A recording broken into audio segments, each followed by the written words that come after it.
In the heart of San Francisco, a city celebrated for its progressive values and sanctuary policies, a dramatic confrontation recently unfolded on the courthouse steps. Federal agents from U.S. Immigration and Customs Enforcement, better known as ICE, tackled and detained a protester in broad daylight as a crowd of onlookers erupted in chants of shame. The incident, captured on video and quickly shared across social media, has reignited fierce debate over the role of ICE, the rights of protesters, and the deepening divide in American society over immigration enforcement.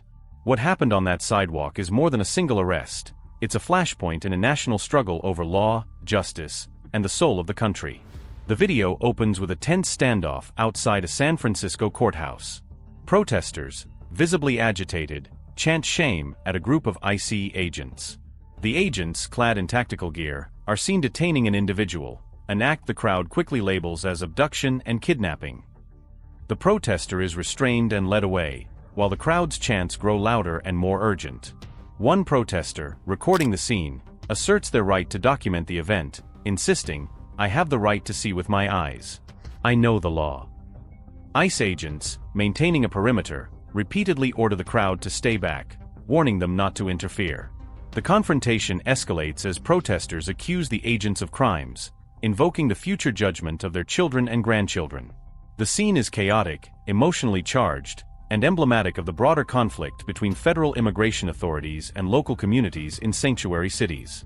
To understand the significance of this incident, it's essential to grasp the broader context. ICE is a federal agency tasked with enforcing immigration laws, including the detention and removal of undocumented immigrants. San Francisco, like many major U.S. cities, has declared itself a sanctuary city, meaning local law enforcement generally does not cooperate with federal immigration authorities except in limited circumstances. This policy is rooted in the belief that immigrants, regardless of status, should feel safe reporting crimes, accessing public services, and participating in civic life without fear of deportation.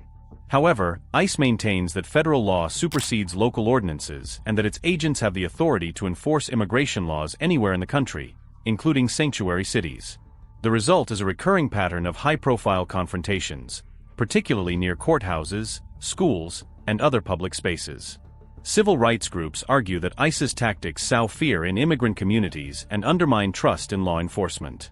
Supporters of ICE, on the other hand, argue that the agency is simply enforcing the law and protecting public safety. A key moment in the video is the protesters' insistence on their right to document the arrest.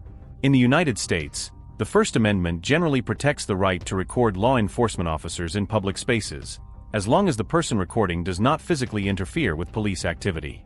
This right has been upheld by multiple federal courts, recognizing the importance of transparency and accountability in policing. However, law enforcement officers can lawfully order individuals to step back or maintain a safe distance if they believe the person is interfering with their duties. Failure to comply with such orders can result in arrest for obstruction or interfering with law enforcement. The line between lawful documentation and obstruction is often contested, especially in emotionally charged situations like the one captured in this video. The online reaction to the video is as divided as the country itself. In the comments section, the majority of voices are supportive of ICE, expressing satisfaction at seeing protesters detained. Some mock the protesters as paid agitators or kids yelling shame, while others thank ICE for their actions and call for even more aggressive enforcement. This polarization is not unique to this incident.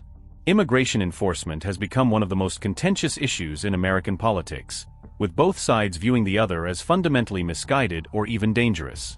Social media amplifies these divisions, creating echo chambers where opposing viewpoints are rarely engaged with in good faith.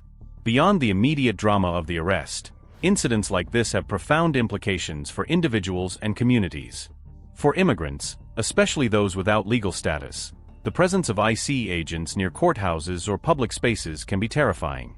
Many fear that seeking justice, reporting crimes, or even attending court for unrelated matters could result in detention or deportation. Civil rights organizations have documented cases where ICE's presence at courthouses has deterred victims and witnesses from participating in the legal system. This, they argue, undermines public safety and the rule of law. On the other hand, ICE and its supporters argue that sanctuary policies create safe havens for criminals and undermine federal authority. They point to cases where individuals with serious criminal records have been released by local authorities despite ICE detainers, sometimes with tragic consequences. The Biden administration has attempted to recalibrate ICE's enforcement priorities, focusing more on individuals with serious criminal records and less on those whose only offense is being undocumented. However, the fundamental conflict between federal and local authorities remains unresolved. Sanctuary cities continue to resist cooperation with ICE, while the agency insists on its right to enforce federal law. Meanwhile, protests against ICE have become a regular feature in cities like San Francisco, New York, and Los Angeles. These protests are often organized by immigrant rights groups, faith organizations, and local activists, who see themselves as standing up for vulnerable members of their communities. The right to document law enforcement activity has become a crucial tool for activists and journalists. Videos like the one described here can bring national attention to local incidents, shape public opinion, and even influence policy. At the same time, law enforcement agencies argue that viral videos often lack context and can misrepresent the facts of a situation. The tension between transparency and operational security is unlikely to be resolved anytime soon. As technology makes it easier for anyone to record and share events in real time, the stakes for both protesters and law enforcement continue to rise. The scene outside the San Francisco courthouse is a microcosm of a nation grappling with fundamental questions about law, justice, and identity. For some, the actions of ICE agents represent the necessary enforcement of the rule of law.